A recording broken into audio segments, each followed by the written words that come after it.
Hello बच्चों, कैसे हैं? Welcome to KK physics channel. बच्चों, हम पढ़ रहे थे class 12th NCERT chapter first electric charges and field. उसमें हमारा आज का टॉपिक है electric field due to a uniformly charge circular arc. हालांकि ये डेरिवेशन एनसीईआरटी के सिलेबस में नहीं है, लेकिन आप अपने कॉन्सेप्ट बिल्डअप करने के लिए ये डेरिवेशन देख सकते हैं। कॉम्पिटिशन के पॉइंट ऑफ व्यू से भी आपके लिए इंपॉर्टेंट है। इसमें हमको क्या करना है, हमको गिवन है एक सर्कुलर आर्क है जिसको यूनिफॉर्मली चार्ज किया गया है, जिसकी लीनियर चार्ज डेंसिटी कितनी है लैम्डा। इस आर्क की रेडियस कितनी है बच्चों, कैपिटल आर, और उसके हमको सेंटर पर हमको फील्ड निकालना है। इलेक्ट्रिक फील्ड के लिए फॉर्मूला डिराइव करना है। तरीका क्या रहेगा, सबसे पहले हम इस आर्क पर एक लाइन सेगमेंट बना लेते हैं। सपोज करो एक लाइन सेगमेंट है, ठीक है। इसकी लेंथ अपन मान लेते हैं बच्चों कितनी है dl, और इस पर चार्ज कितना है dq। क्लियर? सबसे पहले इस लाइन सेगमेंट पर जो चार्ज है उस चार्ज के कारण यहाँ पे फील्ड निकालेंगे और उसका क्या कर देंगे बच्चों, इंटीग्रेशन। यही तरीका रहता है अपना। सबसे पहले इस सेगमेंट से इस सेंटर की डिस्टेंस देख लेते हैं। डिस्टेंस अपन स्मॉल r लेते हैं, जो कि यहाँ पर कैपिटल R के बराबर ही होगी, रेडियस के बराबर ही होगी। और यहाँ पे फील्ड की डायरेक्शन किधर होगी, आउटवर्ड। पॉजिटिव चार्ज का फील्ड आउटवर्ड होता है, इसको हमने नाम दे दिया DE। ठीक है, मान लो ये कितना एंगल है, थीटा। क्लियर? अब हम अपनी सुविधा के लिए ऐसा ही एक सिमेट्रिक सेगमेंट नीचे की तरफ मान लेते हैं, उतने ही एंगल पर। यहां पर हमने एक सेगमेंट और बना लिया। इसकी लेंथ भी कितनी है dl, इस पर भी चार्ज कितना है dq, और यहां से यहां तक की डिस्टेंस वही रहेगी कैपिटल R। और ये इसका इलेक्ट्रिक फील्ड हो गया DE। ठीक है, सबसे पहले DE की वैल्यू निकाल लेते हैं। इलेक्ट्रिक फील्ड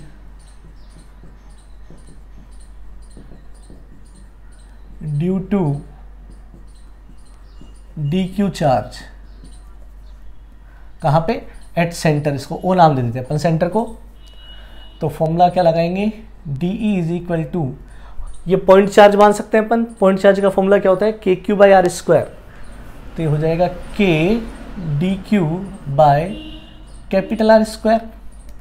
और DQ की जगह हम क्या पुट करते हैं बच्चों, putting DQ is equal to lambda DL। ये DE इज इक्वल टू हम रख देंगे K lambda DL upon R²। ठीक है, फिर तरीका क्या होता है कि इसका इंटीग्रेशन कर देते हैं तो टोटल अपने पास इलेक्ट्रिक फील्ड आ जाता है। अब यहाँ पर अपन ने चूंकि दो सेगमेंट बनाए हैं, दोनों का इलेक्ट्रिक फील्ड भी दिख रहा है, तो पहले इन दोनों को ऐड करके देखते हैं क्या हो रहा है। तो ऐड करने के लिए बच्चों इनके कंपोनेंट बना लेते हैं। DE के दो कंपोनेंट बनाए, एक तो इस डायरेक्शन में, एक इस डायरेक्शन में। अब देखो ये एंगल थीटा है, तो ये नीचे वाला भी एंगल थीटा ही होगा, क्योंकि उतने ही एंगल पर हमने इस चार्ज सेगमेंट को माना है। तो ये सामने वाले एंगल भी क्या होंगे, थीटा। वर्टिकल अपोजिट एंगल है इसलिए। तो इधर वाला कंपोनेंट हो गया DE cos थीटा, ये हो गया DE sin थीटा। ऐसे नीचे वाले वेक्टर के भी दो कंपोनेंट बना लो, एक इसी डायरेक्शन में बनेगा, एक नीचे बन जाएगा। तो ये वापस कौन सा हो जाएगा, DE cos थीटा, और ये हो जाएगा बच्चों DE sin थीटा। क्लियर? अब देखो DE sin थीटा दोनों एक दूसरे के अपोजिट हैं, मैग्नीट्यूड में सेम है, तो कैंसिल आउट हो जाएंगे। और ये दोनों क्या है, एक ही डायरेक्शन में, इसलिए ऐड हो जाएंगे। तो कहने का मतलब है कि यदि हमें इस टोटल आर्क का इलेक्ट्रिक फील्ड निकालना है तो केवल इसी डायरेक्शन में मिलेगा। मतलब हमें इंटीग्रेशन किसका करना चाहिए, DE cos थीटा का। DE का इंटीग्रेशन करने के बजाय हमको किसका इंटीग्रेशन करना चाहिए, DE cos थीटा का इंटीग्रेशन करना चाहिए। तो electric field due to arc,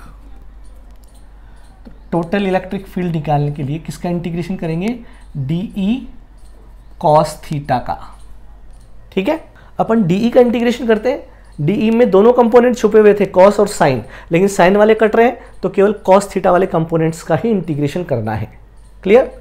यहां DE की वैल्यू पुट कर दो, E is equal to integration K lambda DL by capital R² cos theta.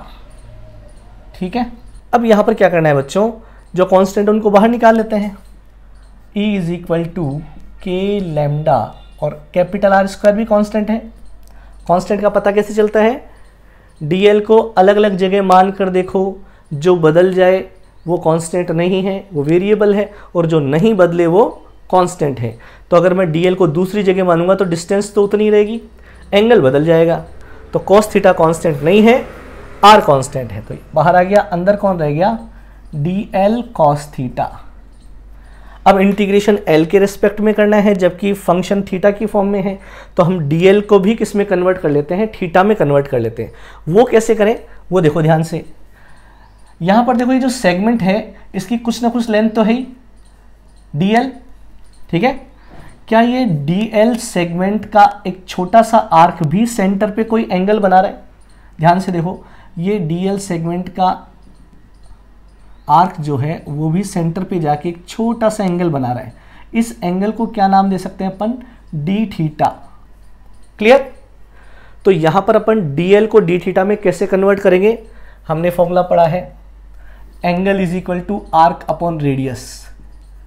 Angle is equal to arc upon radius, ठीक है। तो एंगल कितना है? डी थीटा, आर्क कितनी है उसकी? डीएल, और रेडियस कितनी है? R. Implies DL is equal to क्या हो गया बच्चों? R D theta. तो यहां पे डीएल की जगह मैं क्या पुट कर दूंगा? Are D theta, putting this value, ठीक है। तो E इज इक्वल टू क्या हो जाएगा? K lambda by R square R D theta cos theta. तो देखो आर से एक आर कट जाएगा, तो अपने पास आ गया के लैम्डा बाय आर, अंदर क्या रह गया बच्चों? Cos theta D theta. Clear? अब लिमिट कहां से कहां तक लगाए? एंगल के रेस्पेक्ट में अपन क्या कर रहे हैं? इंटीग्रेशन कर रहे हैं। तो अपन ये मान लेते हैं कि जो सेंटर है इस आर्क के एक एंड से नीचे की तरफ कितना एंगल बना रहा है? सपोज करो अपन ये मान लेते हैं बच्चों कि टोटल आर्क ही सेंटर पे कितना एंगल बना रही है। देखो डायग्राम को ध्यान से देखना पड़ेगा अपने को। ये टोटल आर्क इस सेंटर पे मैं ये मान लेता हूँ, ये देखो ये बड़ा एंगल ले लेते हैं अपन, ये कितना है? फाई। क्लियर? ये टोटल आर्क इस सेंटर पे कितना एंगल बना रही है? फाई। तो ये नीचे वाला एंगल कितना हो गया? ऑब्वियसली 5/2 हो गया। और ऊपर वाला एंगल भी कितना हो गया बच्चों? 5/2। तो अपनी लिमिट होगी -5/2 से +5/2। तो यहां लिमिट पुट कर देते हैं अपन, -5/2 से +5/2। ये पूरी की पूरी आर्क सेंटर पे 5 एंगल बना रही है, तो यहां नीचे वाला एंगल 5/2 हो गया, ऊपर वाला भी 5/2। लिमिट लगाएंगे -5/2 से +5/2। इसको सॉल्व कर लेंगे, अपना आंसर आ जाएगा। ठीक है, तो इधर इसको सॉल्व कर लेते हैं बच्चों।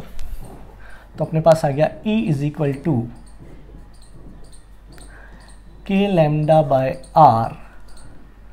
कॉस थीटा का इंटीग्रेशन क्या होता है?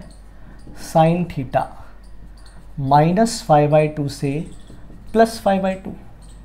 तो E इज इक्वल टू हो गया K lambda by R sine 5/2 minus sine -5/2। Clear? और इसको सॉल्व कर लेते हैं। तो देखो ये माइनस जो है आगे आ जाएगा, प्लस हो जाएगा। तो E is equal to K lambda by are, तो ये साइन 5/2 और ये भी प्लस साइन 5/2, ये साइन 5/2 प्लस साइन 5/2, ये डबल होके कितना हो जाएगा? 2k lambda by R sine 5/2। ये हमारा फॉर्मूला आ गया बच्चों। ठीक है, नहीं है? 2k lambda by R sine 5/2, ये फॉर्मूला हमको याद रखना है। क्लियर? किस चीज का फॉर्मूला है? कि कोई आर्क है बच्चों जिसको यूनिफॉर्मली चार्ज किया है, उस आर्क के कारण सेंटर पे, कहां पे? सेंटर पे, ये आर्क सेंटर पे कितना एंगल बना रही है? 5। तो सेंटर पे इलेक्ट्रिक फील्ड का फॉर्मूला है ये। समझ में आ गई बात? अब अलग अलग आर्क्स में ये एंगल अलग अलग हो सकता है। जैसे सेमी सर्कुलर आर्क है, क्या है? सेमी सर्कुलर आर्क, और आपसे पूछ लिया सेंटर पे फील्ड कितना है, ठीक है, तो यहां पर फाई की जगह क्या रखोगे बता दो। ये सेंटर पे कितना एंगल बना रही है, पाई रेडियन का एंगल बना रही है, ठीक है, तो यहाँ फाई की जगह मैं पाई रख दूंगा, तो साइन पाई बाई 2 1 हो जाएगा, आंसर आ जाएगा 2k लैम्डा बाई आर, ठीक है। या हो सकता है ये आर्क सेंटर पे कितना एंगल बना रही हो, 60 डिग्री का, तो मैं फाई की जगह क्या पुट कर दूंगा, मुझे फाई रेडियन में रखना है, तो 60 डिग्री को रेडियन में क्या लिखेंगे अपन, पाई बाई 3, तो यहाँ पाई बाई 3 रख देंगे, तो पाई बाई 6 हो जाएगा बच्चों ये, ठीक है नहीं, और उसको सॉल्व कर लेंगे, आंसर आ जाएगा। तो इस तरीके से हम किसी सर्कुलर आर्क के कारण सेंटर पे इलेक्ट्रिक फील्ड निकाल सकते हैं, ठीक है बच्चों, थैंक यू।